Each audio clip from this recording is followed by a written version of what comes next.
Hello, guys. Welcome to Chasing a Murder. Guys, before we get started, take a moment to like, subscribe, and hit that notification bell for you like notifications when we have new uploads. So, today I'm covering a story that is very heartbreaking.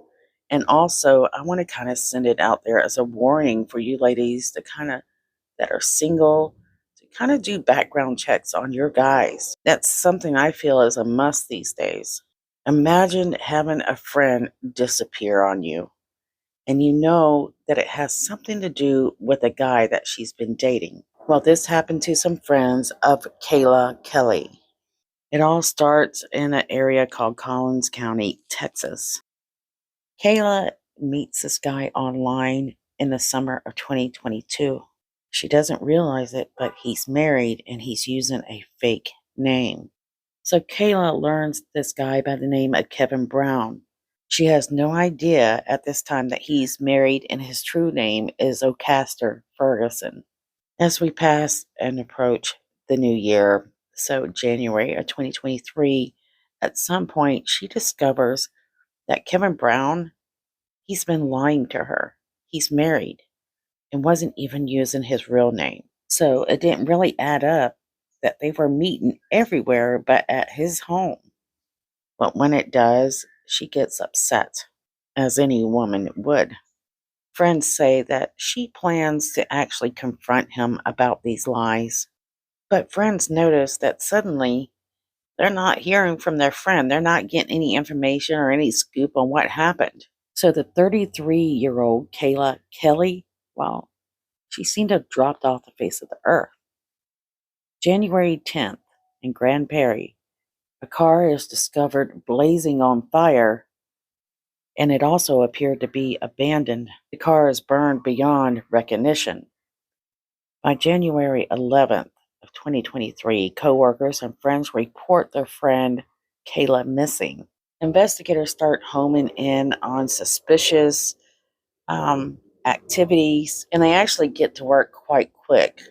They recover phone records later, starting on January 10th, showing that her boyfriend was on work on January 10th, but at some point he left his work and headed to his Grand Prairie home.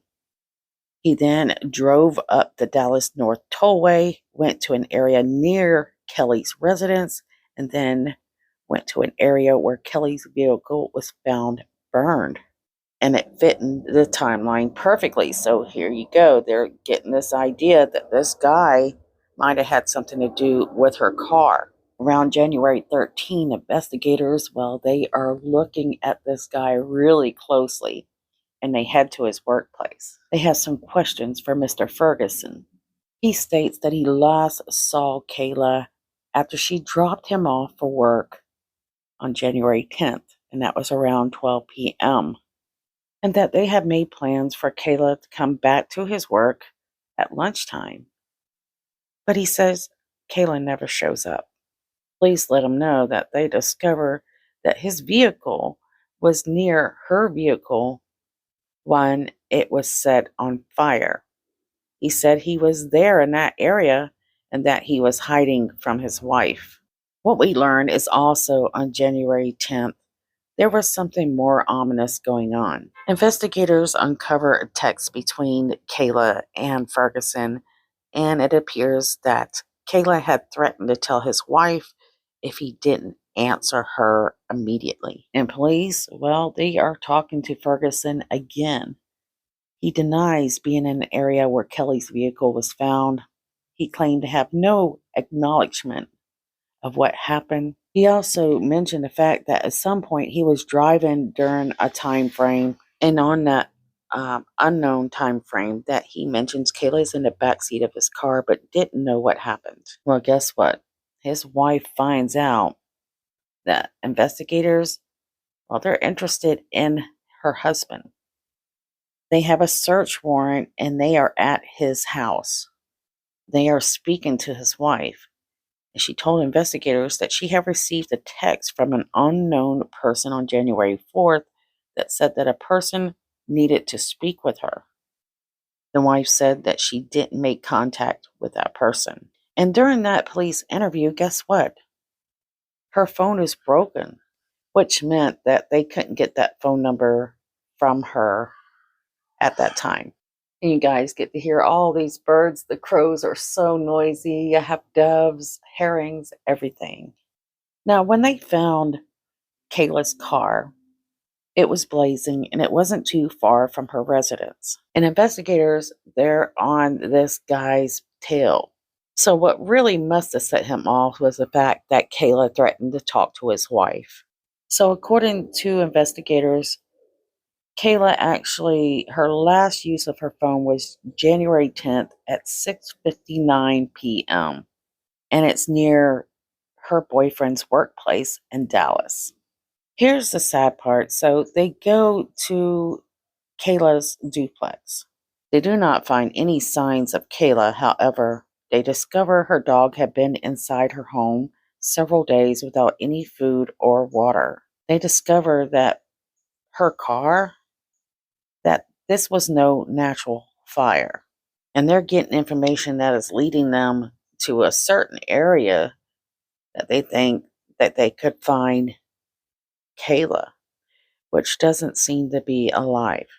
On January 18th, 2023, after investigators are spotted searching these areas, well, a body is located in the Grand Prairie area. And they felt pretty strong, though they didn't say this, that it was going to be the body of Kayla Kelly. And she's found in a shallow grave. That is confirmed January 19th, Thursday. A medical examiner confirmed the identity of the missing Kayla Cayley, 33 years old, was that of the body they found in that grave. According to friends, what they believe happened was she was kind of blackmailing him. So this must have sent him into this panic mode. And come on, ladies, no guy's worth your life. If you discover this guy is married, do not give him a second chance. Block him, shut him off. But Kayla did not do that.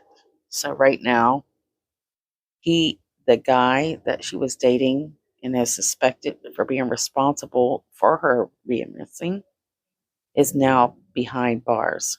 And they believe that he went to her house and kidnapped her. They said there is a reason to believe that Ocaster Ferguson did then and there intentionally and knowingly abduct Kayla Kelly.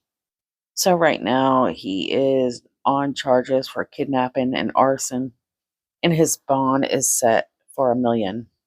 So the Collin County Sheriff Jim Skinner said, "We're not at the point charging decisions will be made. There's additional information that needs to be done by investigators and the Texas Rangers. They'll continue to work together on this homicide investigation." And let me say this is truly a tragedy. We had hoped for a different outcome. Like her family, we were devastated when it ended up when we found her body. Indeed, I'm sure it was devastating for the family. All we can do is send our love and our support to anyone that has had to deal with any kind of tragedy like this. And we just hope that justice will be enough, that will heal you enough so that you can just move forward in life.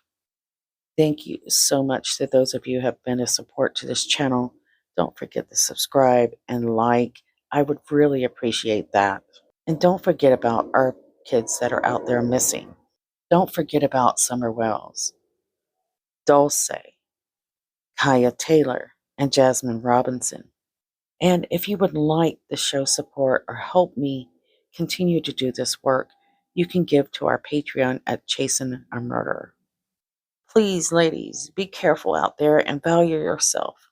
I love you guys, and I'll see you guys soon.